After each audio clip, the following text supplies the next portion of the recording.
buhay o kabiguan, ng ligaya o lungkot. Kaya marapat lamang na tanggapin si Jesus bilang tagapagligtas at Panginoon.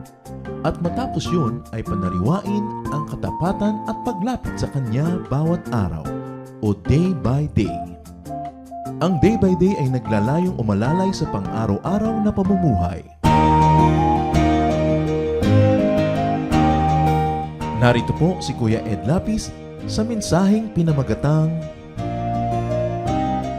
From Problem to Solution.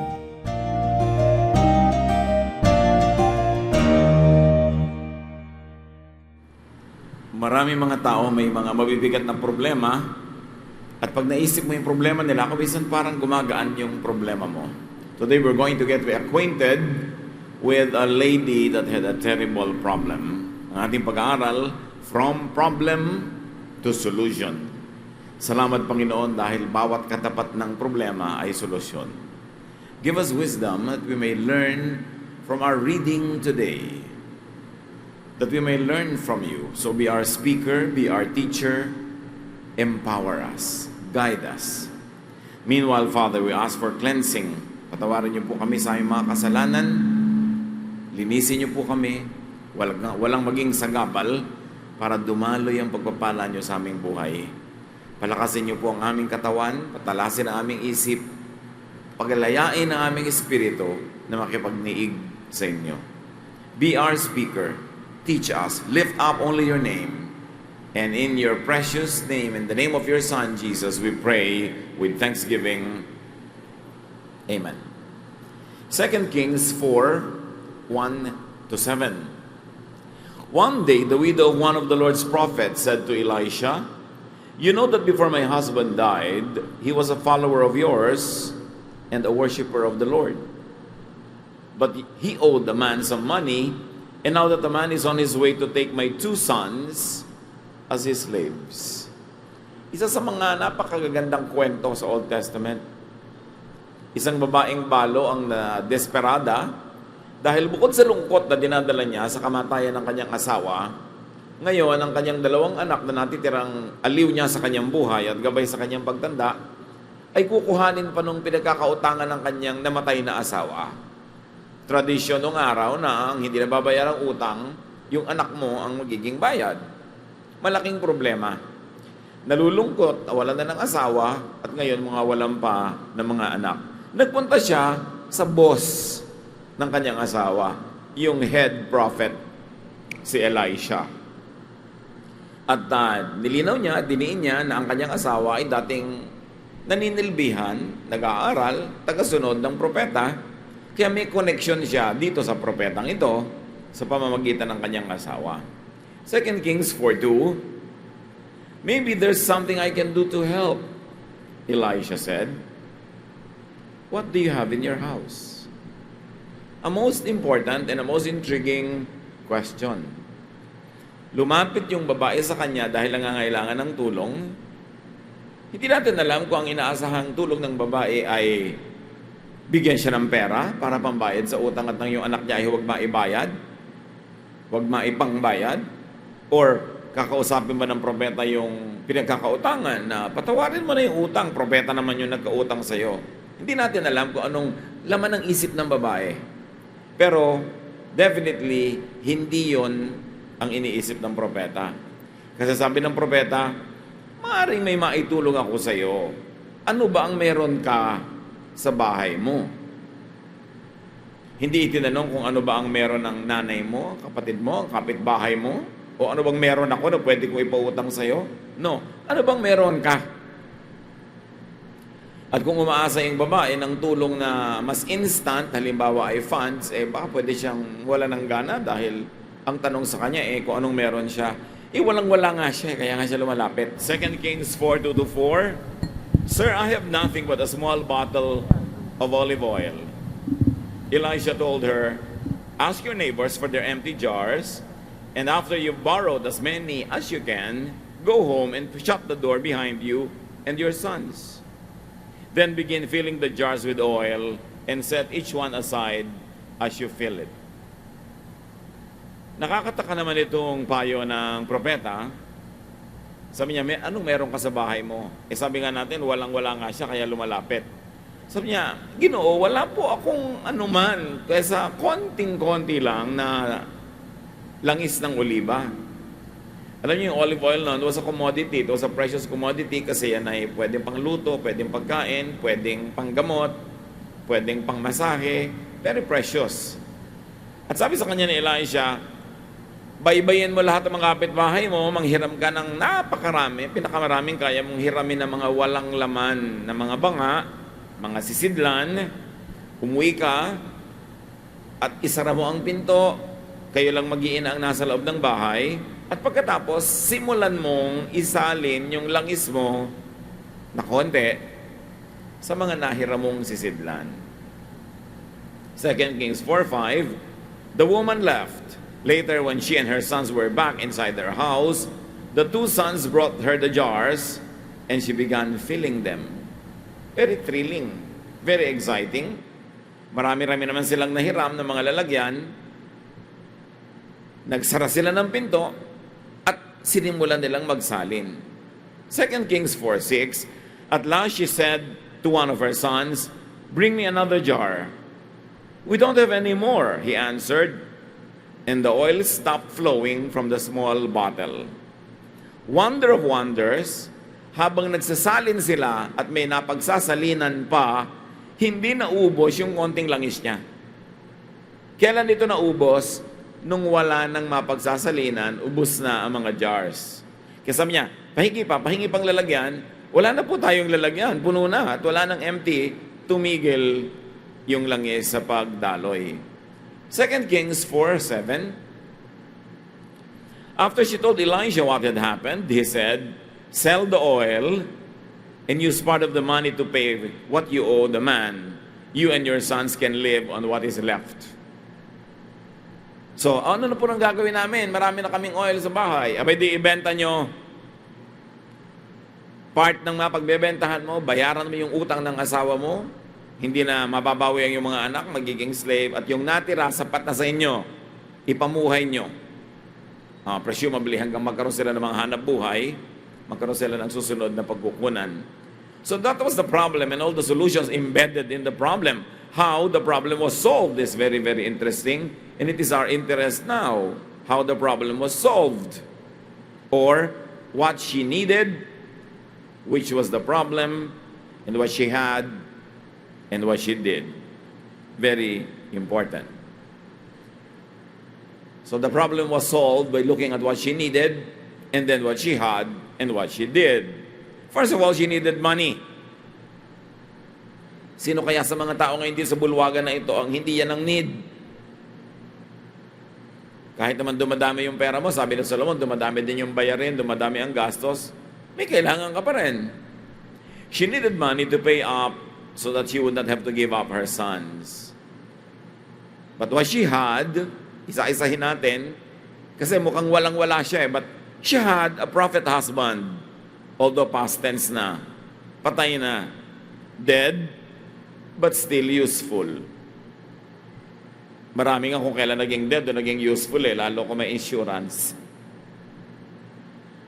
So, he was dead but still useful, dahil may connection siya sa kanyang head prophet. And what did she do? This woman, she capitalized on the goodwill of her husband, on his goodwill, and on his connection. So, that she had at home. She had a dead husband that had a good reputation and had friends. So, ang lesson agad sa atin, lalo sa mga magulang, mag-iwan, magpamana ng goodwill. Para ang iyong mga iiwan, meron man lang mabalikan, mapuntahan, matakbuhan, na alang-alang sa iyo at sa iyong alaala ay tutulungan ng mga naulila. So she also had a prophet connection. She had a husband and she had a connection all the way to God. This was not a simple connection. He was a prophet. Elisha, one of the most celebrated prophets of the Bible. And then what she do? What did she do? She approached the one who could and who would help. Dapat ngayon pa lang umaandar na yung guni-guni natin mga kapatid para yung mga sarili nating problems, mahanapan natin ang solutions, lesson from this story. She approached the one who could help. What's the point in approaching someone who's willing to help but cannot help anyway? And then she approached someone who also would help. What's the point if they could help but would not? Kung kaya nga pero ayaw naman o hindi gusto. So isipin, sino ang merong ganong power?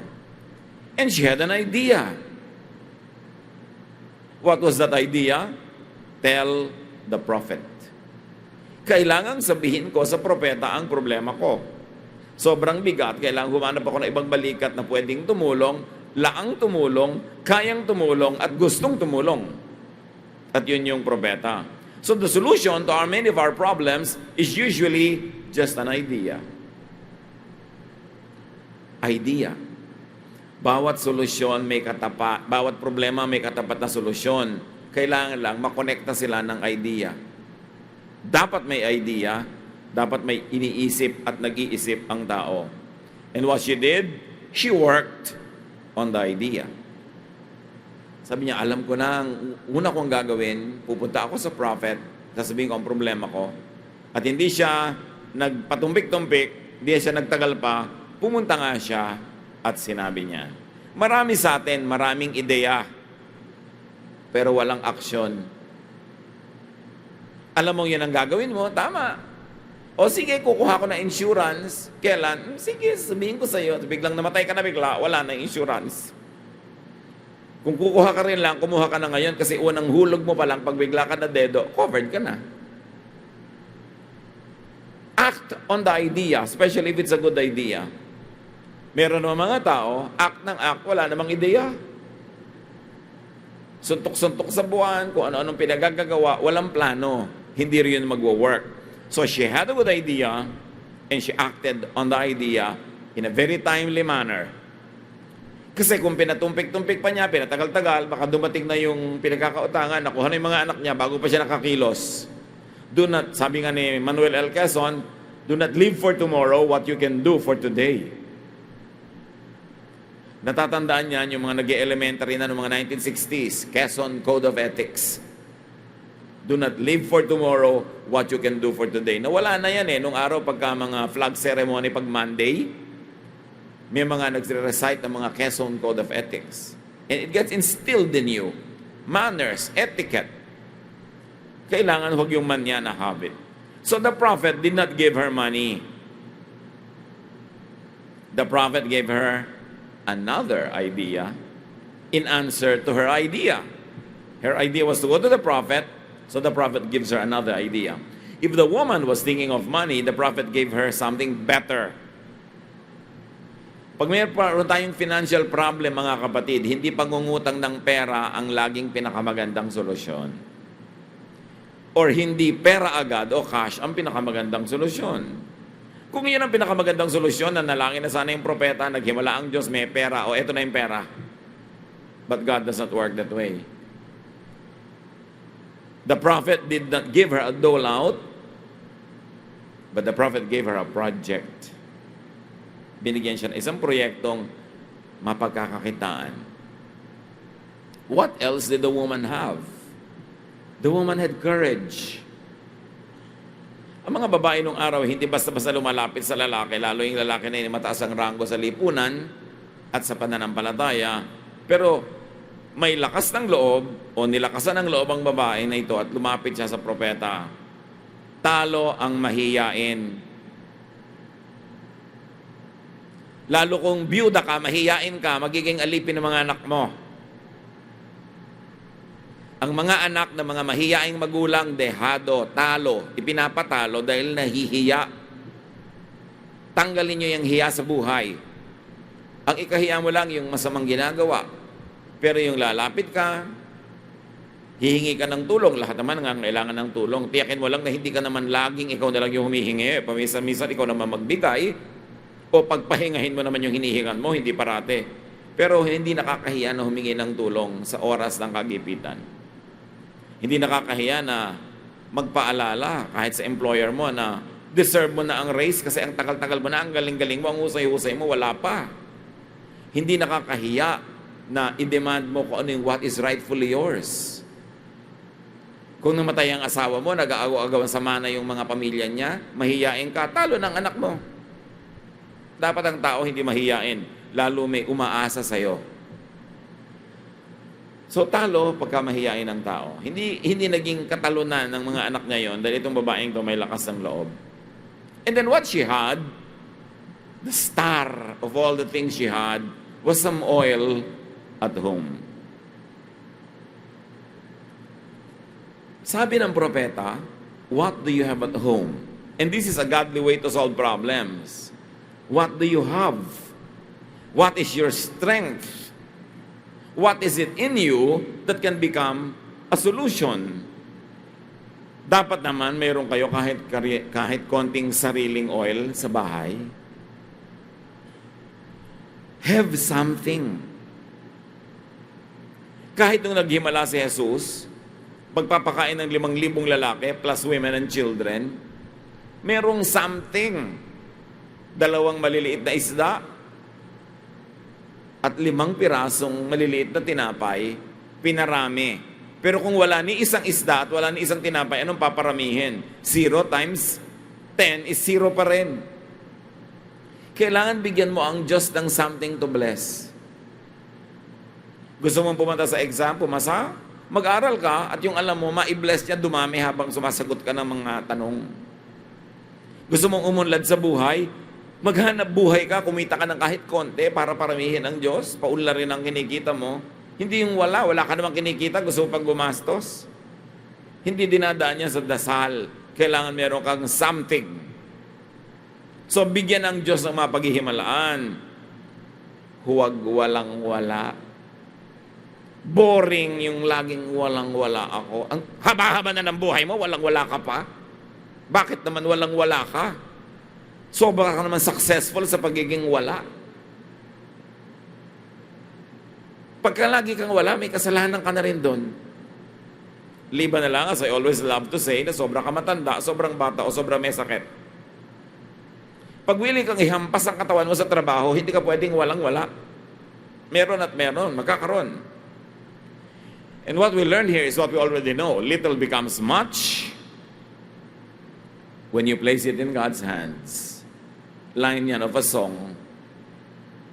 Little becomes much when you place it in God's hands. At ganun ang miracle. Meron kang konti, paparamihin ng Diyos. Meron kang konting effort, paparamihin niya. To the best of your ability, ha? And what she did, she committed her own resources. Itinaya niya yung sarili niyang konting langis. Marami mga tao hindi nasosolve ang problema kasi gusto nila wala silang gastos. Iba ang gagastos, sosolve ng buo nilang problema. Gusto nila wala silang hirap, iba ang maghihirap, iba ang gagawa ng buong project. Ide-deliver na lang sa kanila yung tubo. Kailangan kasali ka sa hirap. At kung ano man ang meron ka, itaya mo doon. Kasi pag nakataya yung resources mo, mas pagsisikapan mong maging matagumpay. Kaya yung mga bumibili ng mga franchises, yung gusto mag-franchise ng, halimbawa ay buko o kung ano mang maliit na tindahan, ang requirement, ikaw ang tatao sa tindahan mo. At saka meron ka talagang cash outlay para sikapin mong umunlad yun dahil may nakataya ka eh. Gusto mong magtagumpay yung project. Marami mga tao hindi nasosolve ang problema kasi ayaw nilang magastusan, ayaw nila mahirapan, gusto nila charity. What else did she need? Remember, a need is a problem here and we are looking for solutions. She needed bottles. She needed jars. Lots of them. But what she had was only what was at home. But she had neighbors who had the bottles, the jars. And obviously, she had goodwill. Wala siyang jar, pero may mga kapitbahay siyang may jar. Ngayon, kung siya'y palaaway na babae, nakikipagkagalit sa mga kapitbahay, goodbye solution to the problem. Kasi kailangan ng jar, wala siyang jar, ang kapitbahay meron, pero di niya kausap eh. Kagalit niya. So meron siyang goodwill. Dumadami ang assets niya. Pag binilang natin, kanina parang wala. She had neighbors who had battles and she had goodwill. And what she did, she sought help from her neighbors. Nagkakatok, bahay-bahay, meron ba kayong pwedeng mahiram na jar? Kung di ka pinagkakatiwalaan, kung hindi ka gusto, di ka papahiramin kasi nababasag ang jar. Kung may history ka ng pagiging burara na lahat ng dinala mong jar ay nabasag, walang magtitiwala sa'yo. So you see, in solving a problem, pati history mo masasangkot. Trustworthy ka ba? Pwede ka bang pagtiwalaan? Pwede ka bang pahiramin? Kasi pwede, yes, marami akong jar. Kilala naman kita, hindi mo naman ako kinaaway, pero hindi kita papahiramin kasi ang dami mo nang nabasag. Ang pag-solve sa problema, hindi lang habang nandun yung problema, even long before it happens, your behavior, your performance, is part of the future solution. Kung may inaaway kayo ngayon, nagsasara kayo ng pinto na matulungan niya kayo sa darating na problema niyo next month. At sinong nakakaalam kung magkakaproblema kayo o hindi? Yan yung nangaaway, nakikipagkagalit, bulag yun. Bulag siya sa katotohanan na hindi siya self-sufficient. Na darating at darating ang panahon, kakailanganin niya ang awa, ang tulong, ang respeto ng kapwa. So, she sought help from her neighbors. Ang obvious na lesson sa atin ay be neighborly. Bagamat ngayon, kahit nasa kabilang part ng mundo, isang text lang sa'yo, nahihiraman ka na. So, maging neighborly ka talaga lalo. Plant what you want and what you will need to harvest. And in your problem solving, enlist people's help. Napaka-importante pala dito yung kanyang pakikisama, pakikitungo doon sa head prophet. Ngayon sa kanyang mga kapitbahay din. So what she needed was help. But what she had was a dead husband, a living prophet, 2 sons, and people around her. Tell me, with all of this, put into the brew, alam nga namang hindi pa masolve ang problema niya. Tingnan mo lang yung listahan ng mga inilagay na assets na ilalagay ngayon, ima-marshal to solve her problem. Parang alam mo na masosolve ang problema eh. A dead husband with a good reputation, a living prophet, 2 sons, and a lot of people. The problem became parts of the solution. Remember that her problem were her 2 sons. Now her 2 sons were the main helpers in her endeavor. Sila yung mga katulong na nangolekta ng mga jars at katulong na nagsalin. And what she did, what she sought, people. Walang problemang sobrang bigat kung marami kang katuwang. Lalo kung willing sila and able na tumulong sa iyo. Many are able but are not willing. So you should ask yourself, why not? And many are willing but not able. It's not your problem, it's theirs. But to have people who are willing and able, don't ever lose them in your life. May mga tao nakikipagkagalit sa biyanan, sa manugang, sa kapatid, maging sa asawa, sa anak. It is foolish. Ang laki-laki na ng financial investment mo sa kanya, laki-laki na ng emotional investment mo, ang dami niya ng pinagsamahan, tapos aawayin mo, hahayaan mong inaway ka, hindi mo ginawa ng paraan para kayo magkasundo. It's to your big loss. Every person you lose in your life, in your social registry, is a loss. Dapat yan pinapahalagahan. So turn problems into solutions. And the lady realized one great thing, that in problem solving, people, not things, are the best assets. Ang tunay na napakalaki mong asset ay tao na makakasama mo, naniniwala sa iyo, makikibakas sa iyo. So may problema ba tayo? Anong problema natin? Financial or other things? Do something. Pray, but do something. Hindi pwedeng pray ng pray tas walang action.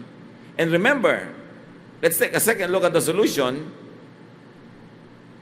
Hindi siya sinabihan ng propeta, wala pala kayong pera, konti lang ang pera ninyo, may problema kayo, so magtipid kayo masyado. Bawasan yung kinakain ninyo.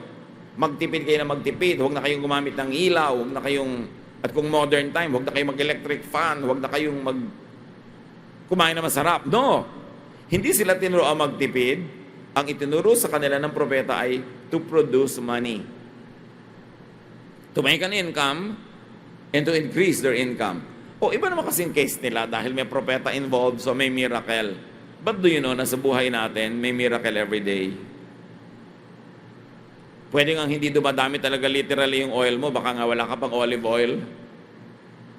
Pero may ibang dumadami. Kasi kung hindi ka pinaghihimalaan ng Diyos, kapatid, bakit buhay ka pa?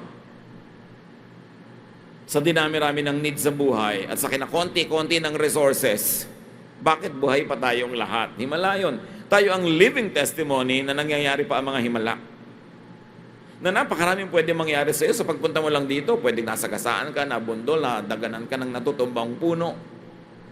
Pwedeng may sumaksak sa iyo, pero ayan ka, buhay ka. Himala. Patuloy ang paghihimala ng Diyos.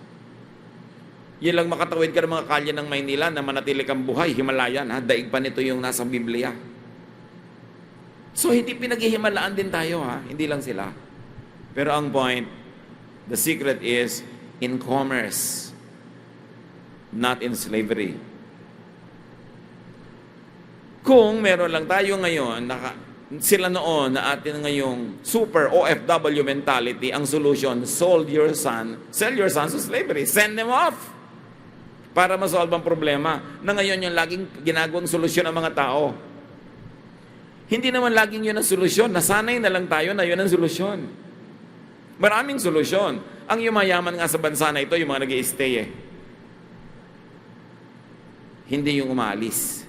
Yung umaalis, nagkakaroon ng panggastos, pagpagawa ng konting bahay na maraming letter A na korting bubong. Diba? Nakakabili ng konting kotse, pero pag umuwi na, may kotse pa bang pangalawa? Wala na. Nakakabili ng konting alahas, pero pag umuwi na, bibenta na si alahas, hindi sustainable. Hindi sinabi ng prophet, gano'n naman pala, di sige, say goodbye to your kids. No. Sabi ng prophet, make money. At lagi kong idinidiin yan sa ating mga kababayan.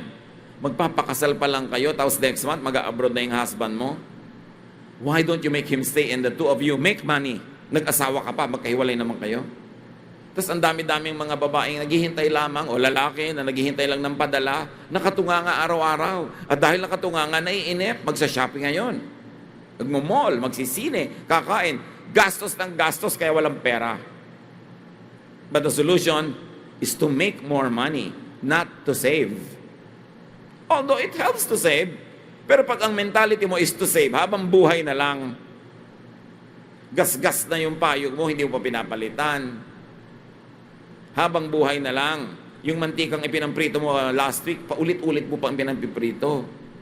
Habang buhay na lang, nagbubunga nga ka. Ang tubig! Magastos kayo sa tubig. Ang kuryente, patayin ng ilaw. Habang buhay na lang. Kung kumikita ka ng marami, mag-save ka pa rin sa tama, pero hindi mo kailangan gawin yun. Get out of a mentality. It's a mentality that is the biggest prison. Ang mentality, kaya gusto natin magpagawa ng bahay, anak, mag-abroad ka.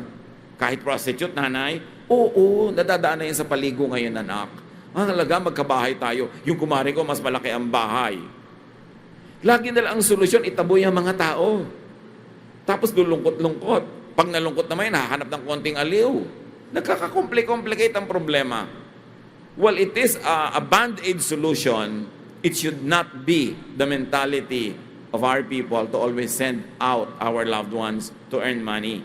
Ang mga yumayaman dito sa bansa natin, mga foreigner, bakit sila nandito? Dahil nagkakapera sila dito. Ayun, iba naman, kung gusto mo mag-abroad dahil hilig mo, dahil gusto mo talaga, well, ibang usapan na yon. Pero para isipin mong yun lang ang solusyon, hindi yun totoo. Noong 1970s lang nagsimula yung policy na yan.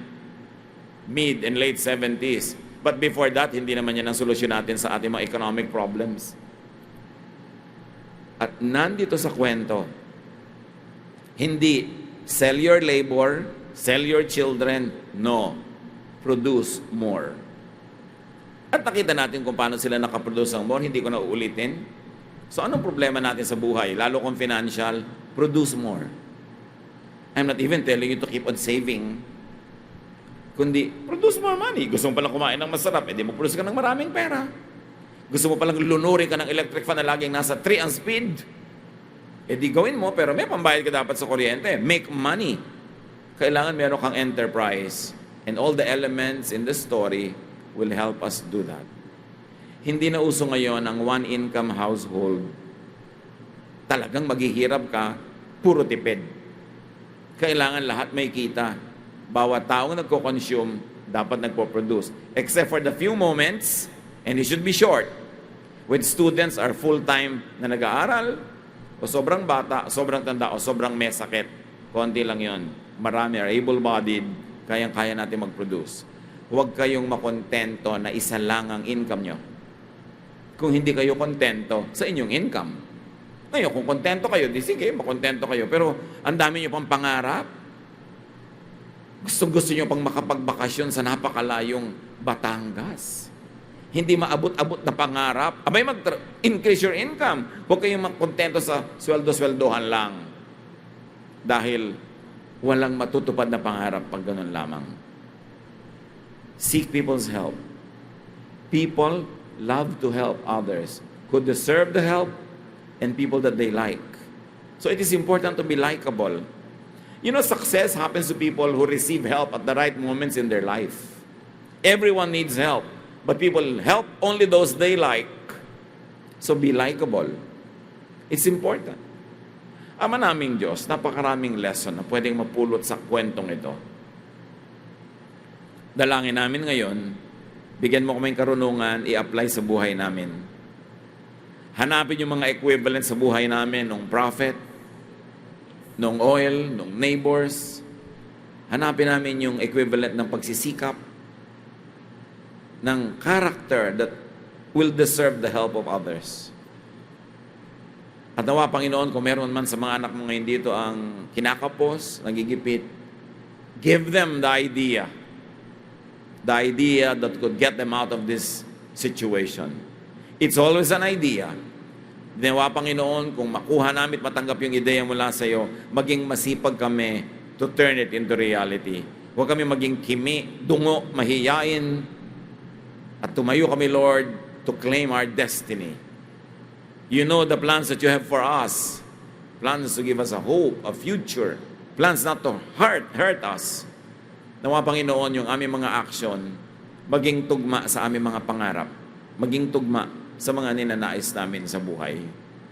Pagbulay-bulayan natin ng mga kapatid, hanapan ng personal application, and may the Lord let that oil flow. Remember, the oil stopped flowing nung wala nang lalagyan. So yung oil ni Lord sa buhay natin will stop flowing only pag wala nang lalagyan sa inyong buhay. Matatapon lang, masasayang lang, the blessing will stop.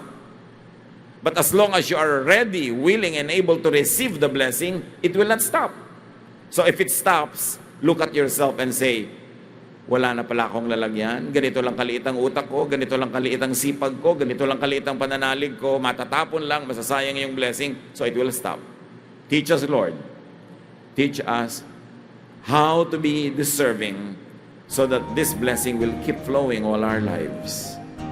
Meditate on this, church.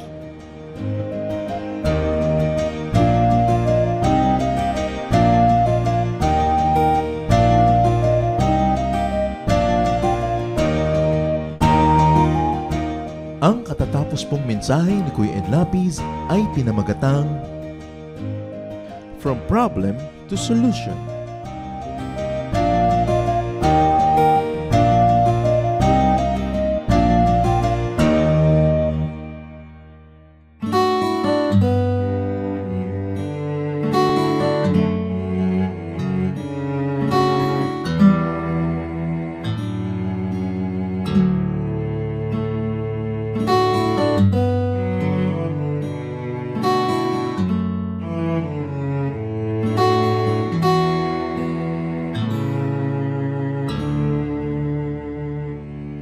Aking damdamin, di mapalagay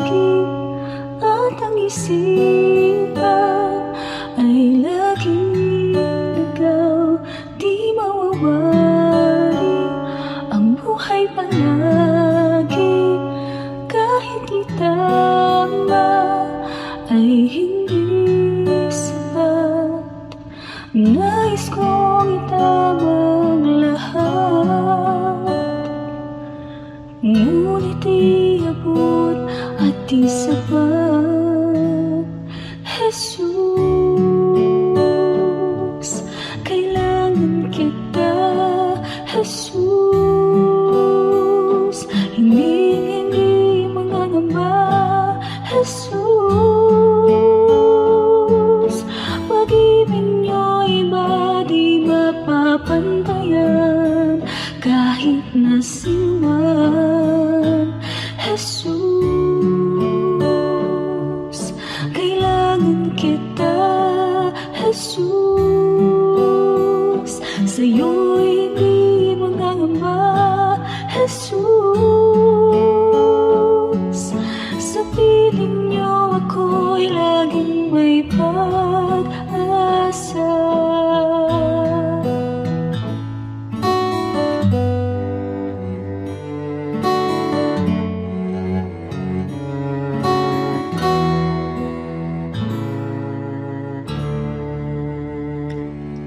Aking damdamin, di mapalagi, at ang isipan ay laging ligaw, di mawawari ang buhay palagi.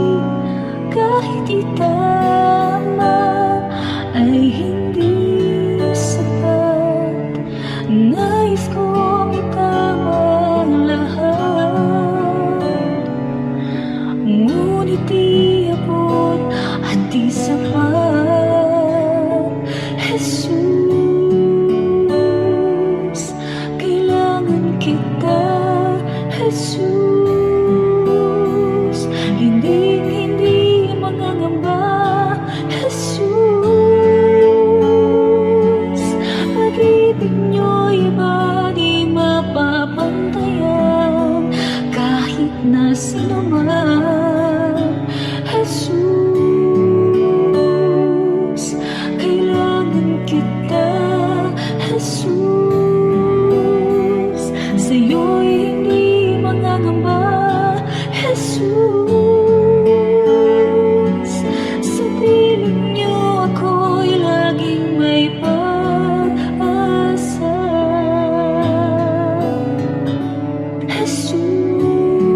Jesus, kailangan kita. Jesus, hindi mangangamba. Jesus,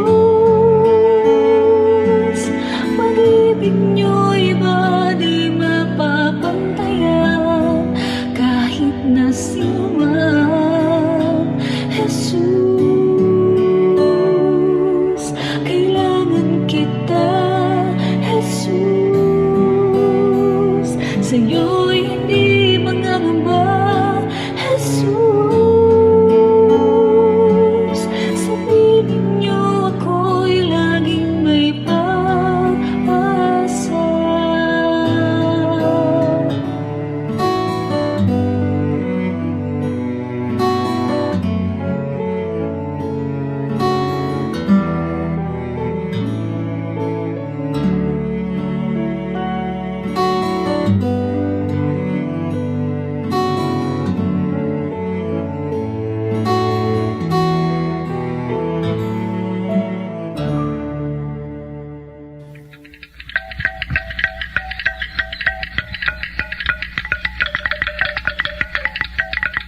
Maraming kayamanan ng ating bayan na dapat maipagmalaki at isa na rito ang ating musika.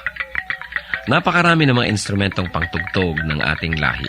Isa na rito ang kulintang tamlang ng mga Maguindanao sa Cotabato.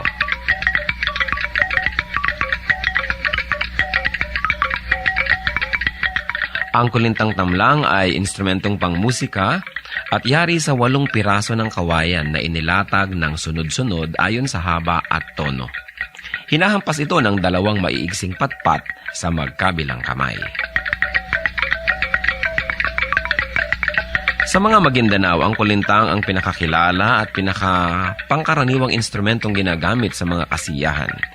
Ito ay isang hanay ng 8 maliliit na agong na may umbok. Subalit sa kakulangan nito ay maaaring gamitin sa halip ang kulintang tamlang.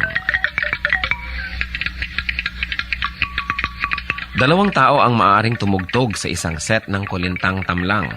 Ang una ay tumutugtog ng melodya, habang ang ikalawa naman ay tumutugtog ng ritmong paulit-ulit or steady drone rhythm, na pinakamaliit na instrumento naman ang siyang hinahampas. Karaniwan din na makikita itong ginagamit ng mga kabataan sa kanilang pagsasanay at pag-aaral ng mga ritmo ng kulintang.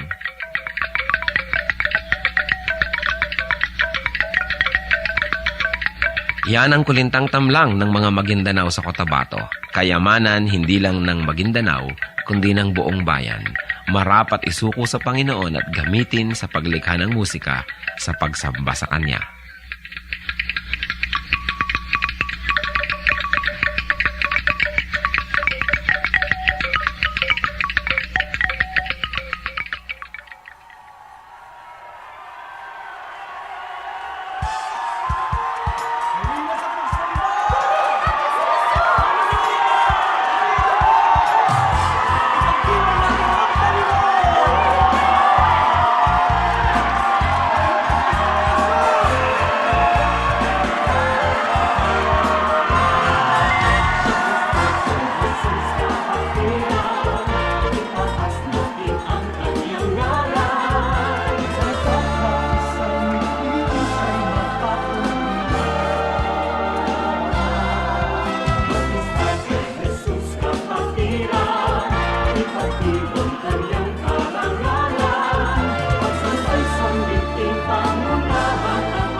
Jesus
buhay ko'y maiayos. At sa mga tukso, tulungan mong pigilin ang sarili ko. Tulungan mo akong maging tapat sa'yo. Pagpipigil sa sarili, pagpipigil sa sarili. Kung nalulungkot at nalulumbay, magtiis at maghintay. Pagpipigil sa sarili, pagpipigil sa sarili. Ang ituro mo sa buhay ko, Jesus.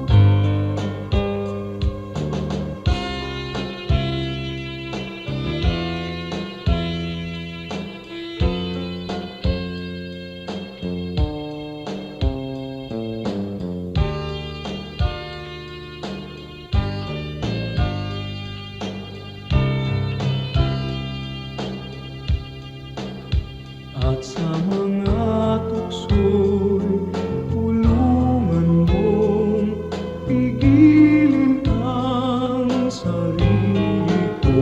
Tulungan mo akong maging tapat sa'yo. Pagpipigil sa sarili, pagpipigil sa sarili. Kung nalulungkot at nalulumbay, magtiis at maghintay. Pagpipigil sa sarili, pagpipigil sa sarili. Ang ituro mo sa buhay ko, Jesus. Ang ituro mo sa buhay ko, Jesus.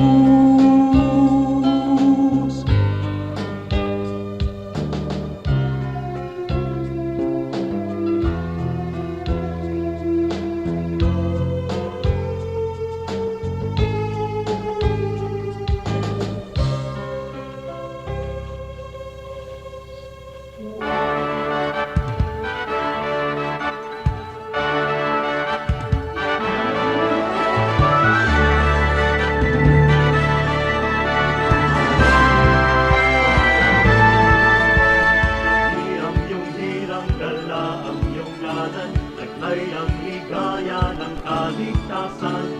Alab ng puso sa aming dibdib ay kayo ang dahilan. Tawin ang nahihimling na damdamin, isingin ang aming yaring isipan.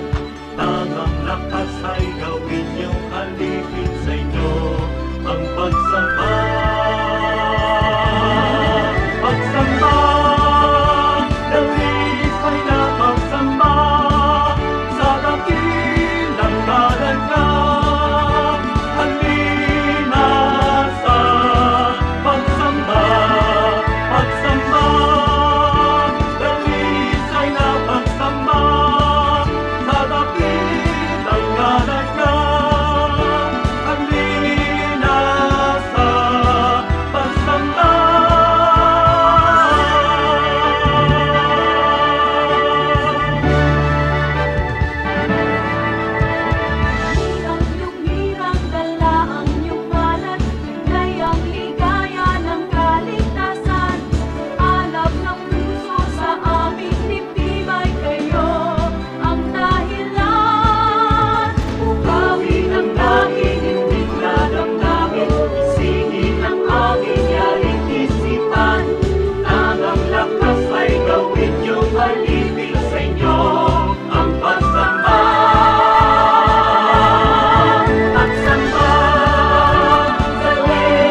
pag-ibig, kabutihan at kapayapaan man.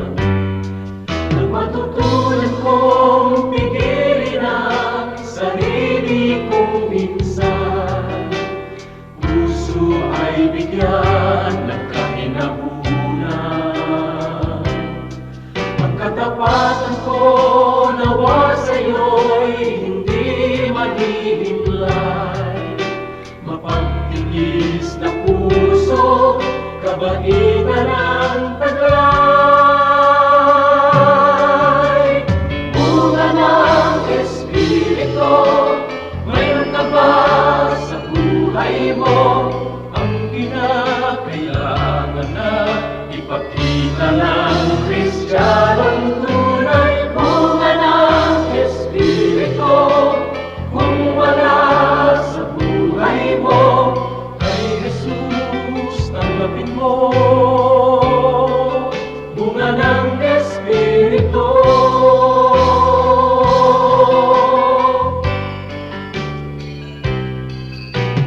Kay Jesus tanggapin mo.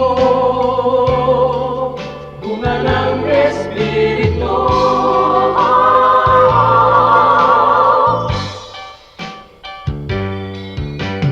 Bunga ng Espiritu, mayroon ka ba sa buhay mo? Ang kinakailangan na ipakita ng Kristiyanong tunay. Bunga ng Espiritu, kung wala sa buhay mo, kay Jesus tanggapin mo. Bunga ng Espiritu.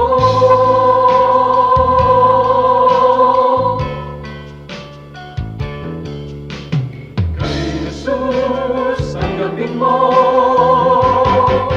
Bunga ng Espiritu.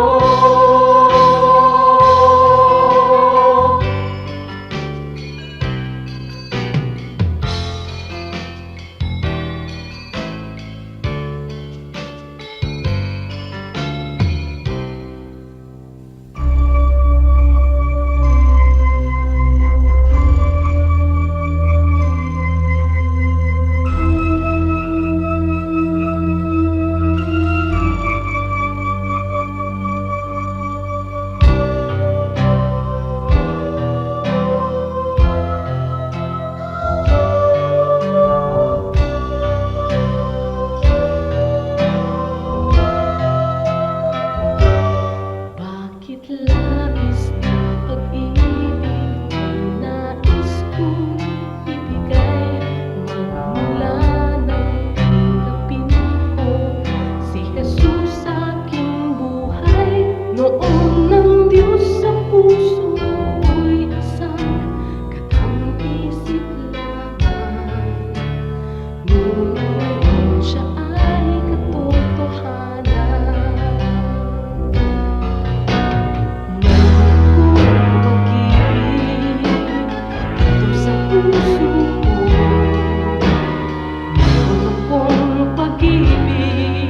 Nais kong ibahagi lagi sa inyo. Mayroon akong pag-ibig na hindi mamamatay. Mayroon akong pag-ibig, ito ay panghabang buhay. Labis-labis na pag-ibig kung sa'yo'y naghihintay. Pag sa puso'y tanggapin mo si Jesus na siyang buhay.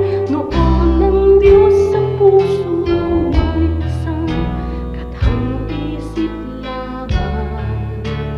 Ngunit ngayon siya ay katotohanan.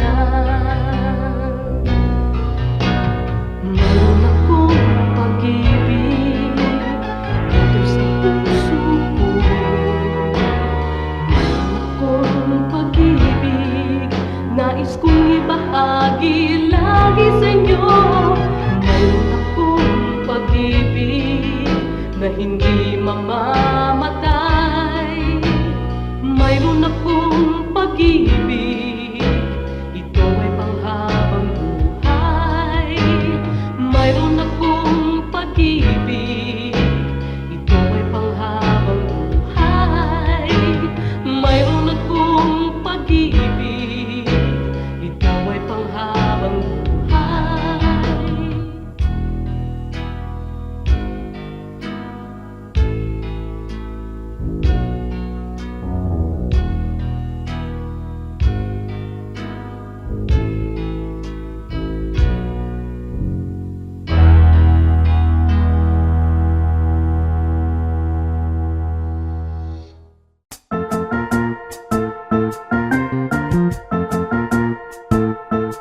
Oras na po para pansamantalang magpaalam ang programang Day by Day.